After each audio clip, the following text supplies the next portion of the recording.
안녕하세요. 저는 강원대학교 윤리교육과 명예교수 신중섭입니다. 이번 시간에는 민주주의와 자유민주주의, 이거 참 개념적인 문제입니다. 오늘 다루는 문제는. 그래서 우리 사회에서 이제 민주주의로 충분하다, 아니다, 자유민주를 해야 된다, 이런 논쟁이 있어요. 그래서 그 문제를 가지고 제가 조금 우리 헌법하고 연관지어서 좀 설명을 드리려고 합니다. 여기 핵심적인 문제는 제가 보기엔 이렇습니다.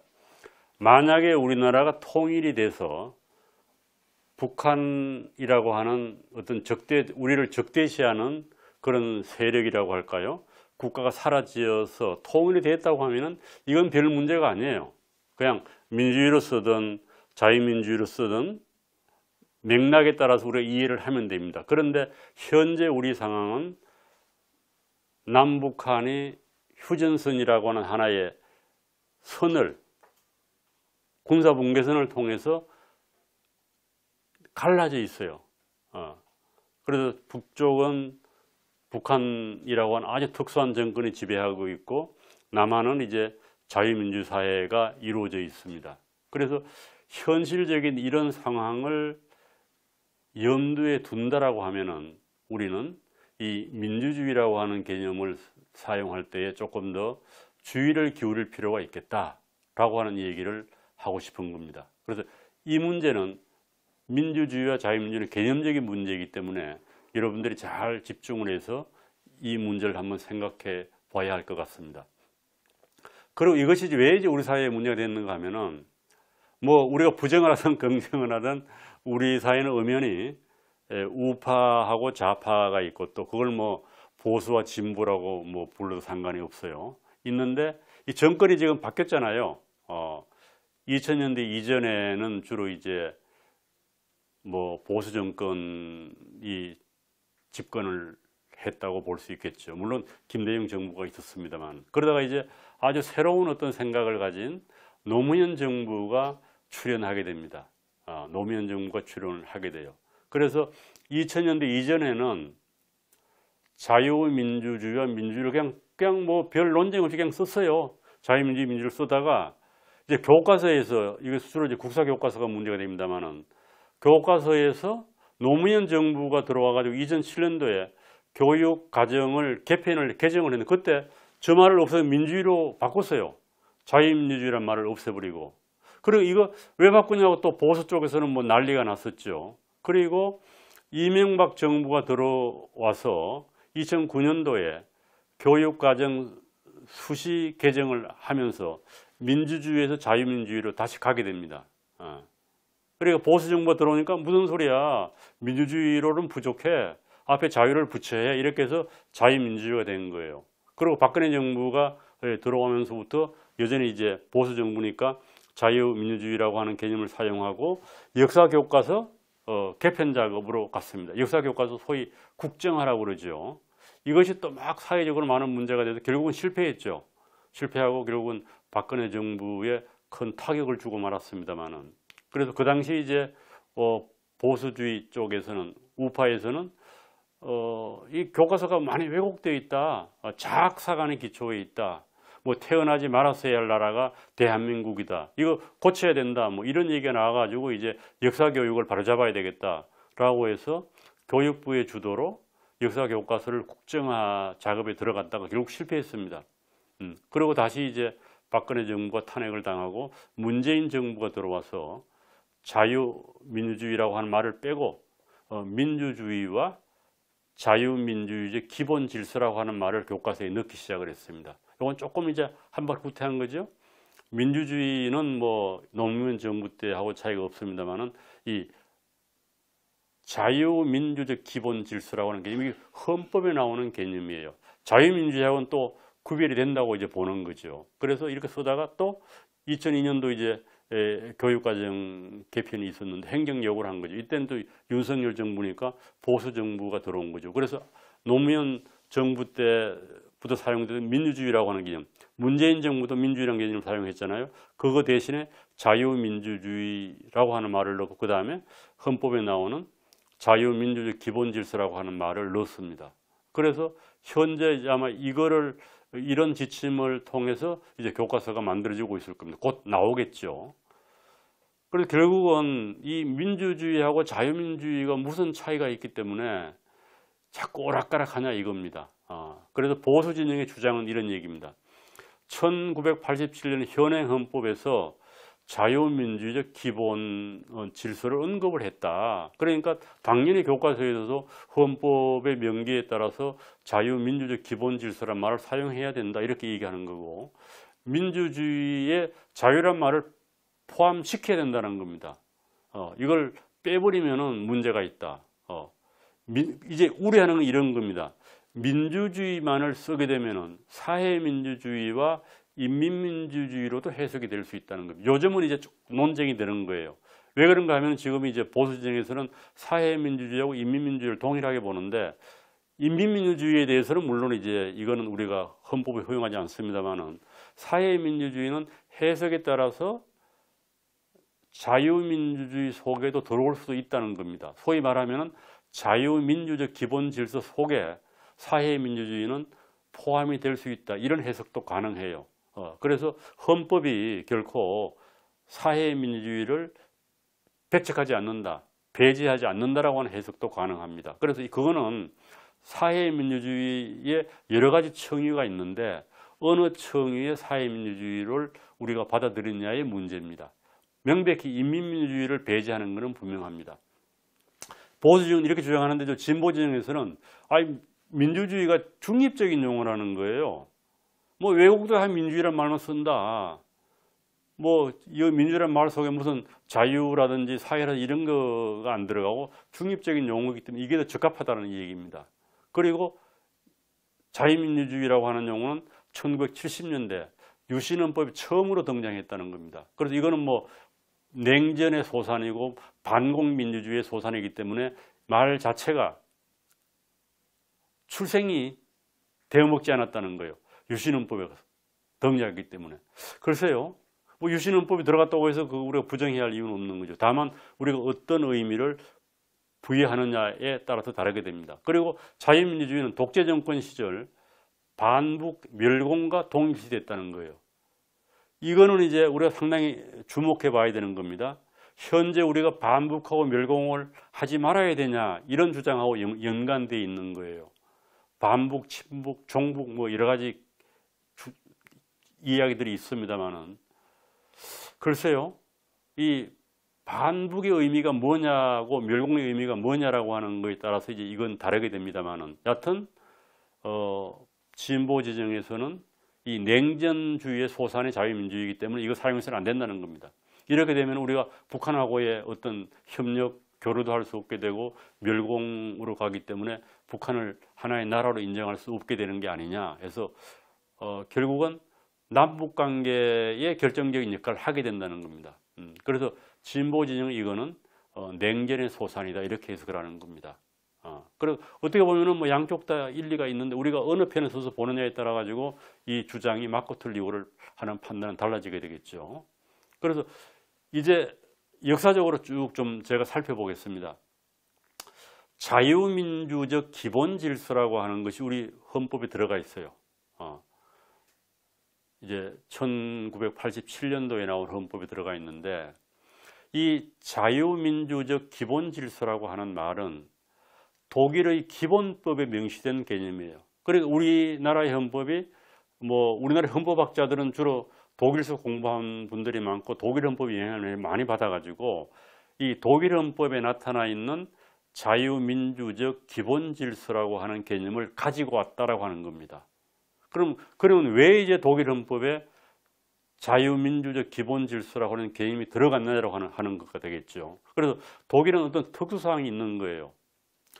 독일의 기본법은 민주주의를 단순히 형식적 의사결정 절차로만 이해하는 것이 아니라는 것을 보여주기 위해서, 단순히 민주주의가 형식적 절차만은 아니라는 거예요. 그냥 투표해가지고 표 많이 받은 사람이 정권을 잡는 이것만 봐서 안 된다는 겁니다. 내용도 봐야 된다는 거예요. 그래서 단순 민주주의가 아니고 실질적인 민주주의를 하기 위해서 자유민주적 기본 질서라고 하는 새로운 개념을 도입했다는 겁니다. 독일에서 이런 이제 아이디어가 나오는 이유는 히틀러의 등장하고 연관이 있습니다. 히틀러는 아주 나쁜 독재자였는데 역사에서 히틀러가 바이마르 공화국, 와이마르 공화국을 합니다만은 이 헌법을 파괴했어요. 1차 세계대전이 끝나고 바이마르 공화국 헌법이 채택이 됐는데 히틀러는 이 헌법을 파괴하지 않고 이 헌법을 위반하지 않고 정상적인 방법으로 정권을 흡수했습니다. 그 얘기는 뭔가 하면은 그냥 다수결을 통해서 정권을 잡은 거예요. 그러니까 어떻게 보면 형식적 민주주의를 통해서 정권을 잡은 히틀러가 민주주의의 본질을 파괴했다는 거예요. 민주의 본질이라고 하는 건 뭐예요? 자유라든지 평등이라든지 평화라든지 이런 거거든요. 정의라든지. 그래서 히틀러가 무슨 독재자여가지고 군사 쿠데타를 일으킨 것도 아니고 지극히 헌법에 명기된 방법, 형식적인 절차를 통해서 정상적으로 정권을 흡수해서 인수해가지고 결국 나치즘을 자행한 거라는 얘기입니다. 그러니까 이거 도저히 민주주의를 단순히 형식적인 절차로만 이해해서는 안 되겠다. 여기에 실질적인 내용을 넣어야 되겠다. 이런 어떤 거 깨달음이라고 할까요? 역사적 교훈 때문에 독일 기본법에 자유민주적 기본 질서라고 하는 말이 새롭게 들어갔다는 얘기입니다. 그래서 나치즘을 통해서 바이마르 공화국의 민주주의가 반자유주의적 민주주의가 됐다는 거예요. 민주주의는 형식적으로 다수결의 지지만 얻으면 되는 거거든요. 그래서 반자유주의이다. 자유주의 요소를 다 빼버렸다는 겁니다. 그래서 자유민주 기본 질서라고 하는 개념 속에서 민주주의의 내용적 가치를 포함시키겠다. 이 개념을 통해서 반자유주의 민주주의가 되는 것을 막겠다. 이런 얘기입니다. 막겠다. 그래서 자유민주적 기본 질서라는 개념을 통해서 모든 인간은 존엄성을 가지고 있고 자유롭고 평등해야 한다고 하는 것을 기본적 가치로 삼겠다는 겁니다. 달리 얘기하면은 민주주의를 반자유적 민주주의로부터 구출하겠다, 방어하겠다 이런 얘기예요. 그래서 그걸 갖다가 흔히 학문적인 용어로 독일 기본법에서 방어적 민주주의가 탄생했다 이렇게 얘기를 하는 겁니다. 방어적 민주주의가 자기 보호를 해야 한다는 것, 실질적인 그 인간의 모든 존엄성을 인정하고 지키고 자유와 평등을 지키는 것이 민주주의의 실질적인 내용인데 형식적인 내용으로만 형식적인 것으로만 통해서는 이걸 지킬 수가 없다, 방어할 수 없다. 그래서 민주주의란 말 대신에 독일 기본법은 자유민주적 기본 질서라고 하는 개념을 새롭게 도입했다는 겁니다. 그래서 우리나라 헌법에 이 개념이 들어온 거예요. 독일의 영향으로. 그래서 우리나라 이제 헌법을 보게 되면요, 전문에 자율과 조화를 바탕으로 자유민주적 기본 질서를 더욱 확고히 하여 정치, 경제, 사회, 문화 모든 영역에 있어서 각인의 기회를 균등히 하고 능력을 최고도로 발휘하게 하며, 그래서 헌법 전문에 이렇게 들어가 있습니다. 그리고 헌법 제4조에도 대한민국은 통일을 지향하며 자유민주적 기본 질서에 입각한 평화 통일 정책을 수립하고 이를 추진한다. 그래서 평화 통일하고 연관시켜서 앞으로 우리가 통일이 되더라도 자유민주 기본 질서를 지켜서 하겠다는 거예요. 공산 통일은 안 된다는 겁니다. 그래서 이 제4조에도 자유민주 기본 질서라고 하는 말이 들어가 있습니다. 그리고 이제 제8조 사항인데 이거는 정당하고 관련된 내용이에요. 정당의 목적이나 활동이 민주적 기본 질서에 위배될 때에는 정부는 헌법재판소의 그 해산을 제소할 수 있고 정당은 헌법재판소의 심판에 의해 해산된다. 이거는 어떻게 보면은 우리나라가 정당의 단결, 정당의 형성의 자유를 인정하지만은 한계가 있는 거예요. 민주적 기본 질서를 위배하게 될 때, 해치게 될 때는 헌법재판소에 정부가 제소를 해가지고 그 정당을 해산시키는 겁니다. 뭐 우리 그런 경우가 있죠. 박근혜 정부 때에 이석기의 그 통진당인가요? 그거를 헌법재판소 해산을 했어요. 이건 뭔가 하면 민주적 기본 질서를 해친다고 봤기 때문에 그렇습니다. 그런데 여기서는 또 앞에 자유민주, 자유가 빠져 있어요. 그래서 이게 참 또 헷갈리죠.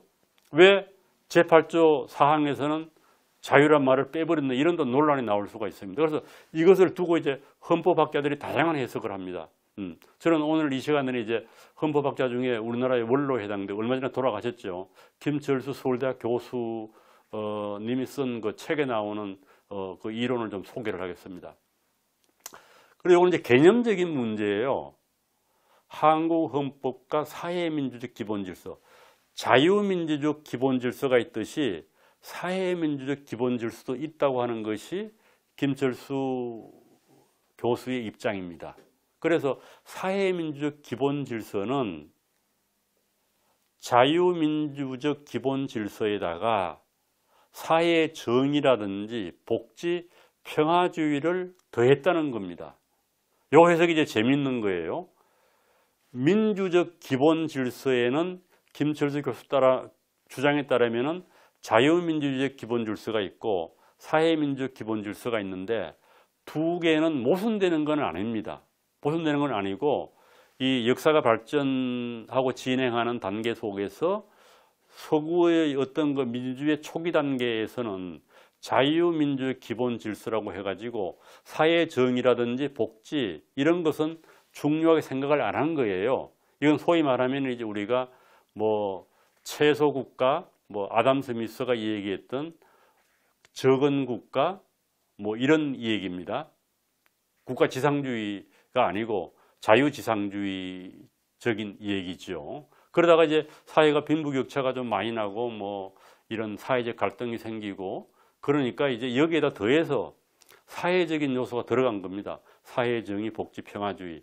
저건 우리가 흔히 얘기할 때 이제 자본주의 얘기할 때에 혼합 자본주의 얘기하지 않습니까? 케인즈의 주장이 들어와 가지고 그건 복지를 넣은 거거든요. 국가가 어느 정도 경제에 개입을 하는 겁니다.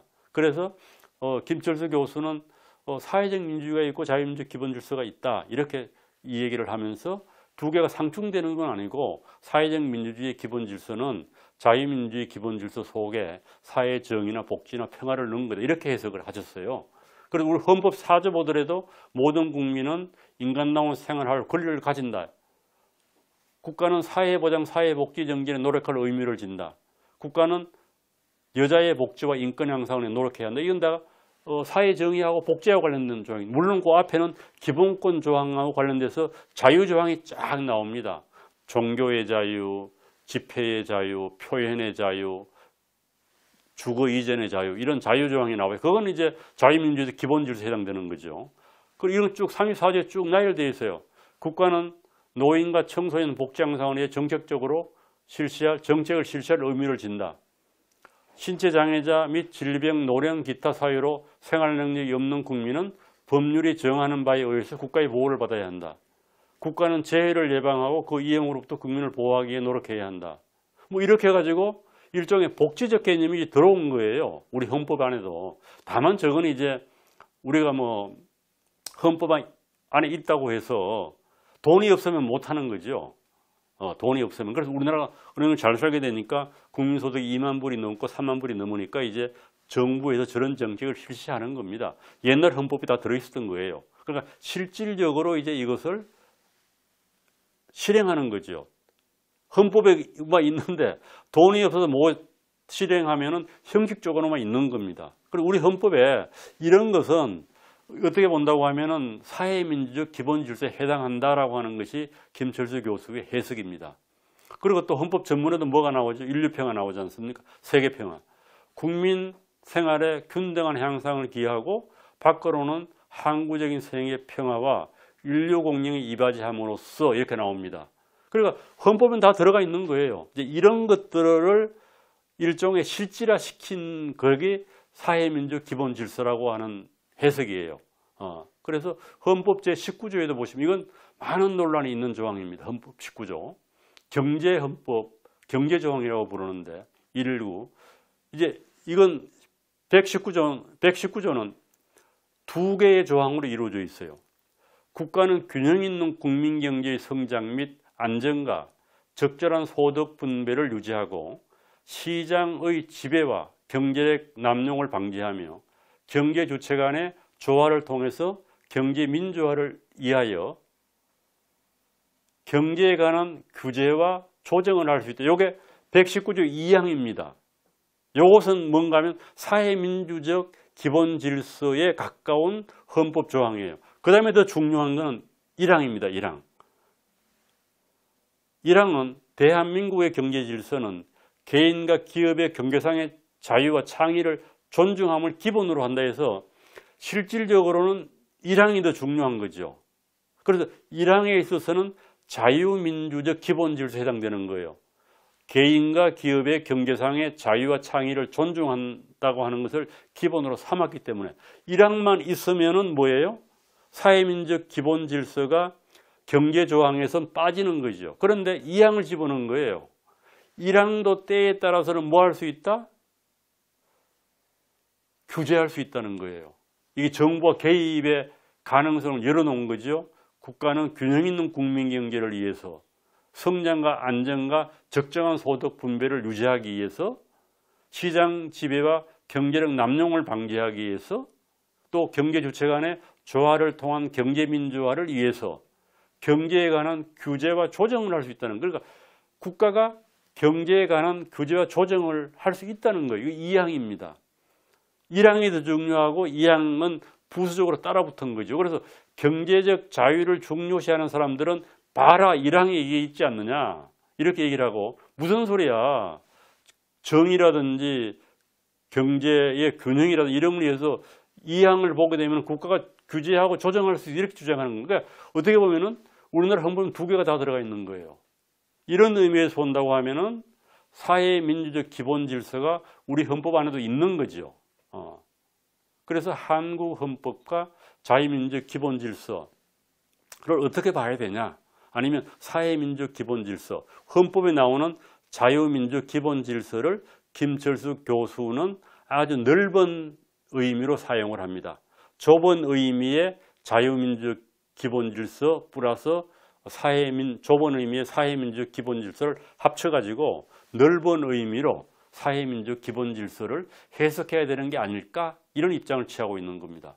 그래서 헌법에 나타난 자유민주적 기본 질서도 사회민주적 기본 질서를 배척하는 것이 아니다. 양자는 이렇게 합칠 수 있고 조화할 수 있다 이런 입장이에요.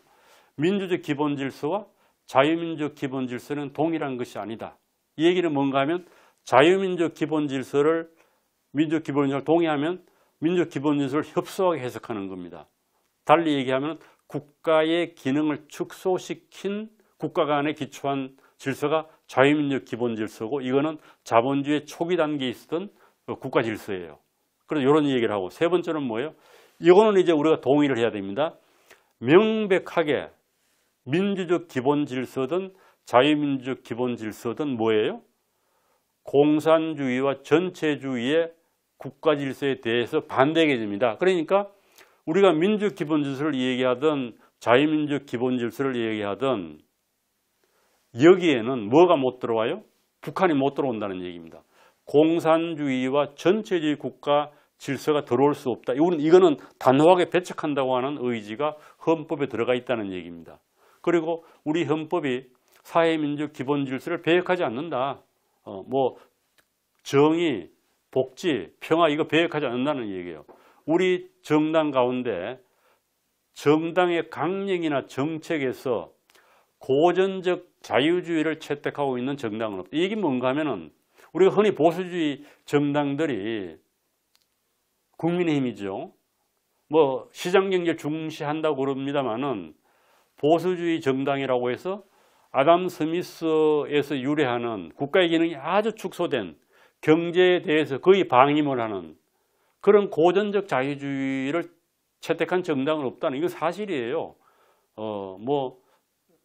정당 강령을 보게 되면은 복지라든지 정의 이런 거 다 들어가 있거든요. 공정이라든 이런 개념들이. 그래서 모두가 복지국가적 사회적 법치주의를 지향하고 있다는 거예요. 그리고 우리나라의 정당들이 소위 말하면 리버터리안 파티는 없다는 얘기입니다. 미국은 리버터리안 파티가 있어요. 고전적 자유주의의 전통에 따른 국가가 경제에 절대로 개입해서 안 된다라고 주장하는 파티가 리버터리안 파티. 이거는 뭐 거의 뭐 유명무실합니다. 미국에서도. 그럼 우리나라는 그런 정당조차 없다는 얘기입니다. 우리의 민족 기본 질서는 자유민족 기본 질서와 사회민족 기본 질서의 태기를 가능하게 한다. 이걸 우리의 기본 질서 속에는 민족 기본 질서 넓은 개념이기 때문에 정치의 입장에 따라 가지고 자유민족 기본 질서를 채택하든 사회민족 기본 질서를 채택하든 그 두 개 다 가능하다는 거예요. 그래서 예를 들면 이런 거죠. 어떤 정당, 자유를 중요시하는 정당이 집권하게 되면 자유민족 기본 질서에 좀 더 충실할 수가 있고, 또 반대로 복지라든지 사회 정의를 중요한 정당이 집권하게 되면 사회민족 기본 질서를 채택할 수 있다. 이거는 민주적인 결정사항이라고 하는 얘기입니다. 그러니까 김철수 교수께서는 어떻게 보는 거예요? 민주적 기본 질서 속에 자유민족 기본 질서와 사회민족 기본 질서를 포함할 수 있는 개념으로 보는 겁니다. 그런데 중요한 건 뭐예요? 공산주의와 전체주의의 국가 질서는 민족 기본 질서 속으로 들어올 수 없다. 뭐 이렇게 사용한다고 하면은 뭐 민주주의와 자유민주주의를 그냥 같이 사용해도 큰 문제가 없는 겁니다. 그리고 이제 일각에서는 우리나라 이렇게 얘기해요. 민주주의를 주장하는 사람, 아까 이제 헌법 얘기입니다. 민주주의를 주장하시는 분들은 결과의 평등으로 나아가야 된다. 경제 과정만, 기회의 평등만, 경제 과정의 공정이나 기회의 평등만 해서는 안 된다. 그리고 가진 자와 못 가진 자 사이의 차등을 최소한으로 줄여야 한다. 정부의 조정 기능을 중시하고 분배를 중시하고 시민사회의 영향력을 강조합니다. 이거는 아까 얘기 김철수 교수님의 개념으로 보면 이거는 사회민주주의적인 요소예요. 그러니까 가급적이면 분배를 강조해가지고 많이 가진 사람과 적게 가진 사람들의 그 간격을 최소화하고, 소위 얘기하면 뭐예요? 양극화를 최소화하자는 얘기입니다. 그럼 이쪽에서는 이제 경제의 개입도 좀 하고, 시장 경제 개입도 좀 하고, 또 결과하고 관련된 뭐예요? 분배에 좀 개입도 하고, 또 시민사회 영향력을 좀 받아들여 가지고, 이 우리나라 시민사회는 주로 이 좌파들이 많거든요. 이런 민주주의를 하자는 얘기입니다. 그러니까 이분들이 뭐 여기까지만 주장한다고 하면은 뭐 이거는 전체주의하고 공산주의를 인정하는 건 아니죠. 그렇죠? 뭐 이거는 오케이 받을 수 있습니다.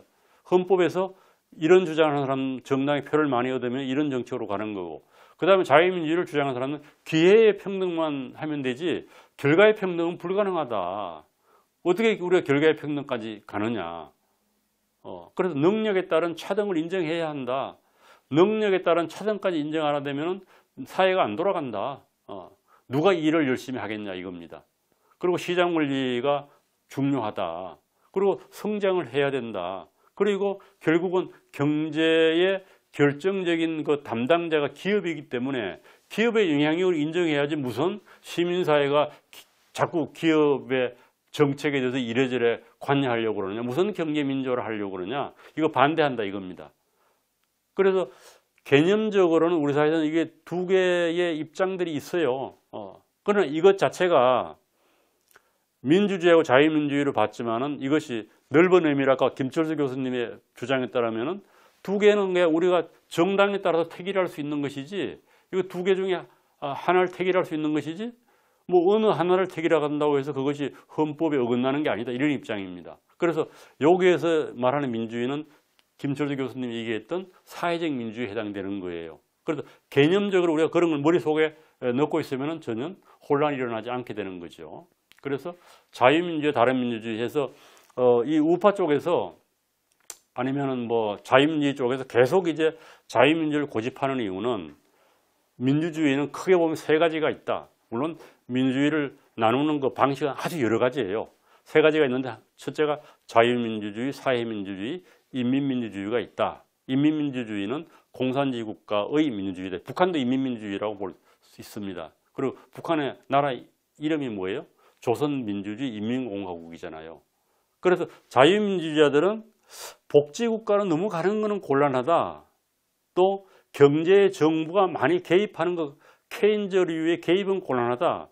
이렇게 해서 사회민주주의를 경계하는 거지요. 그러나 우리 헌법은 뭐 그것까지 부정하는 건 아니지 않느냐라고 하는 것이 이제 김철수 교수님의 입장입니다. 물론 이제 서구의 정통적인 사회민주주의자들은 폭력혁명이 아니고 민주적 방식을 통해서 사회주의로 가는 게 궁극적 목적이기 때문에 잘못하면 그것이 인민민주주의로 갈 수도 있어요.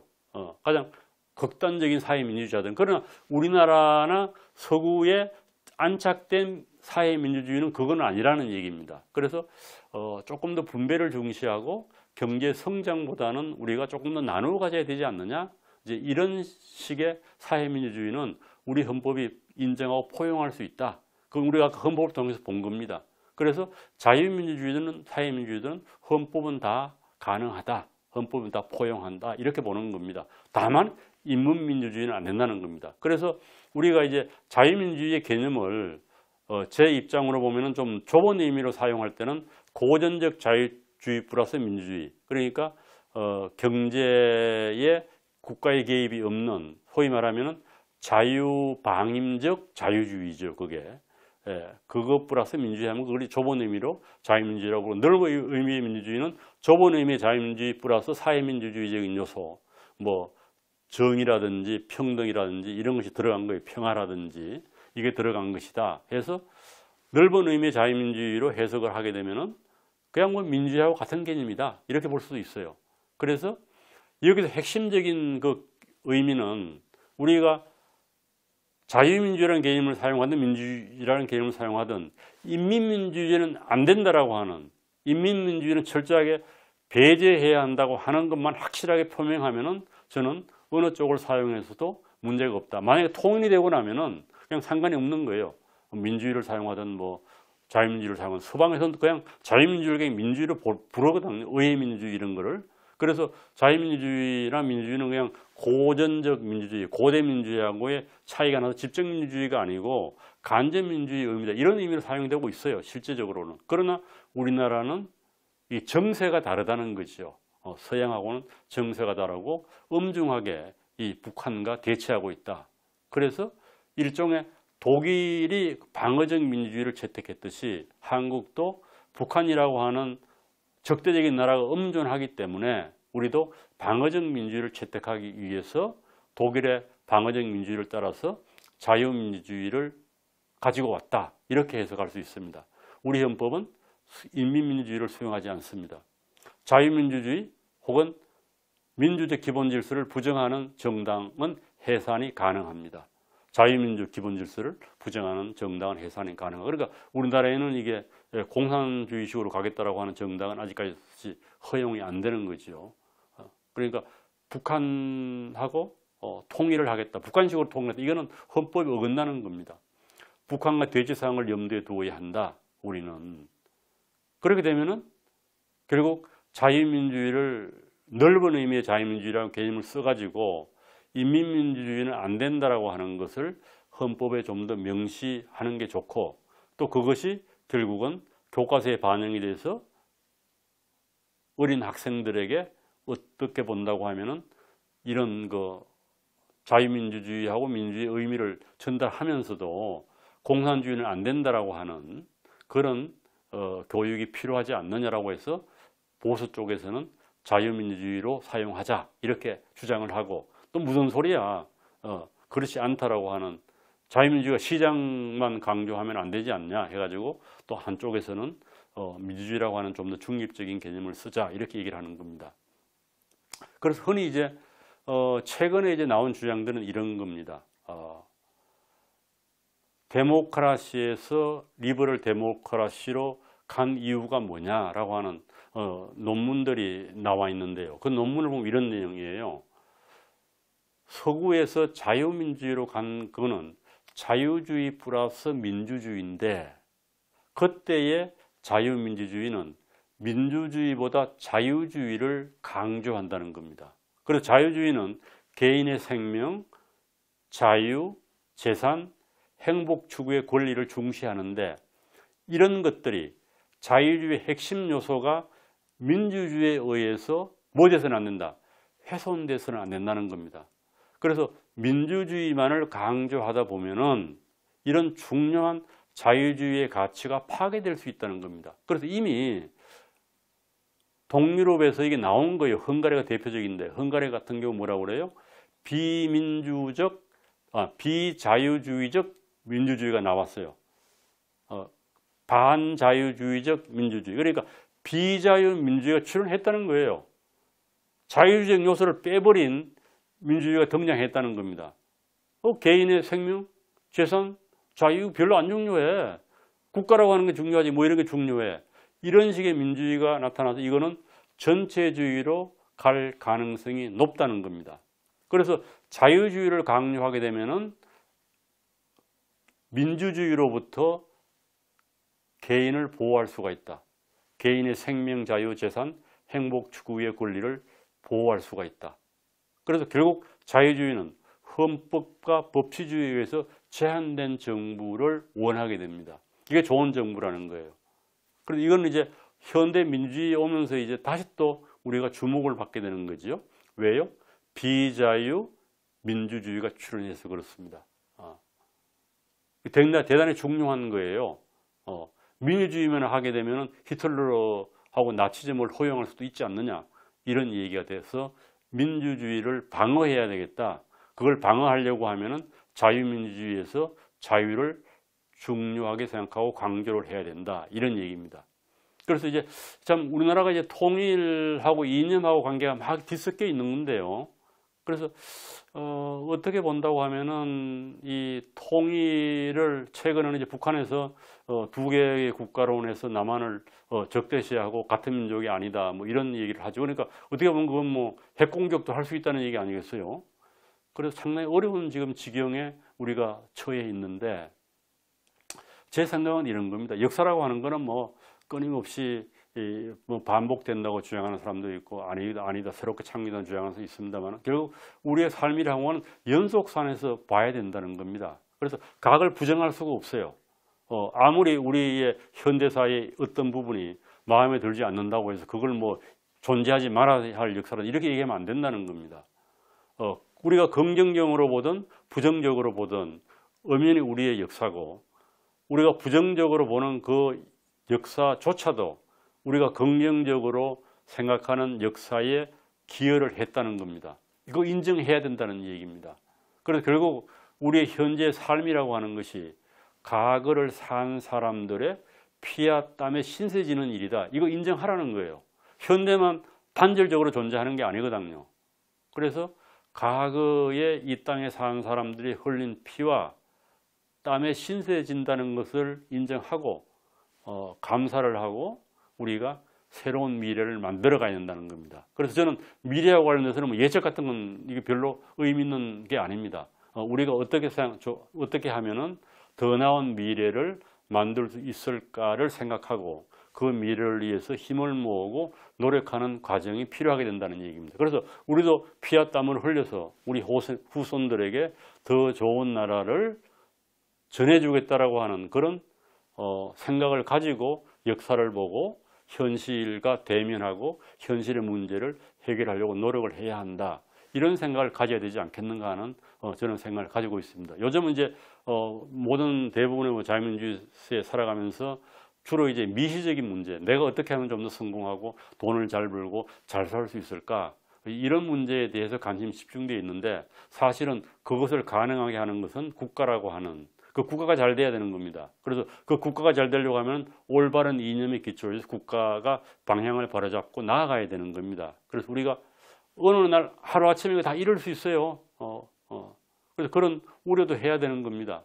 그래서 이념을 통해서 우리나라가 어떤 이념에서 출발했고 어떤 이념을 지켜야 하느냐 이거 대단히 중요한 과제라고 저는 생각을 합니다. 그래서 우리가 일상적인 삶에서는 별로 느끼지 못합니다만은 자유민주주의라고 하는 그 이념의 기초에서 우리나라가 세워졌기 때문에 우리는 이걸 잘 지켜야 한다. 지키려고 노력을 해야 하고 또 우리하고 동일한 이념, 가치를 가진 나라들과 연대를 해서 우리나라를 적대화시키는 세력을 방어해야 된다. 이제 이런 생각을 하게 됩니다. 그래서 우리가 좀 더 나은 미래를 위해서 함께 노력하기 위해서 이것저것 많이 생각해 봐야 되겠다라고 하는 것이 제 강의의 초점이었습니다. 감사합니다.